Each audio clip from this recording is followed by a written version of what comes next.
Do you worry a lot? Do you constantly feel on edge and find it hard to relax? If so, you could be suffering from generalized anxiety disorder, but what exactly is it? What are the warning signs, and how can you tell if someone close to you might be struggling with this condition? Stay tuned till the end to find out more. Generalized anxiety disorder, or GAD for short, is a common mental health condition that causes excessive and uncontrollable worry and anxiety about everyday things. People with GAD tend to have a lot of negative thoughts about what might go wrong and often feel tense and on edge. It's important to note that everyone worries from time to time, but for those with GAD, the anxiety is persistent and can interfere with daily functioning. GAD is one of the most common mental disorders, affecting over 3 million adults in the US alone. It often begins in late adolescence or early adulthood and can persist for years if left untreated. Although it can affect anyone regardless of age, gender, or background, women are more likely to develop GAD than men. Additionally, anxiety is often a precursor to other mental health conditions such as depression. Now that we know a little bit about GAD, let's move on to some interesting facts you may not have known.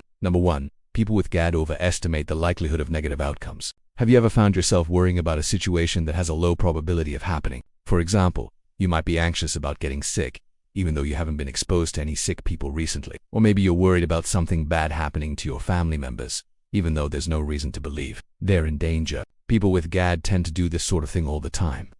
They have a tendency to overestimate the likelihood of negative outcomes and focus on the worst-case scenario, which can lead to a great deal of unnecessary stress and anxiety. Number 2.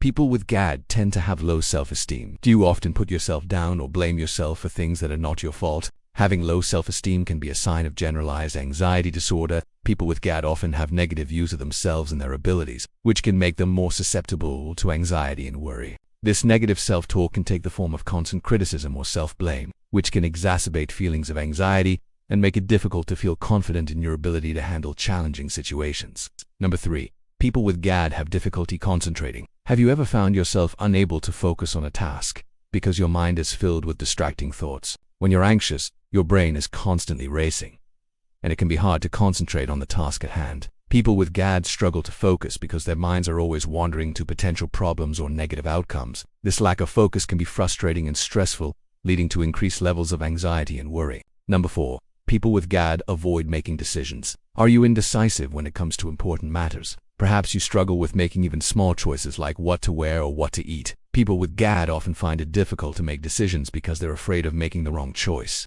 The fear of making a mistake or facing uncertainty can lead to analysis paralysis, where you're unable to choose a course of action and move forward.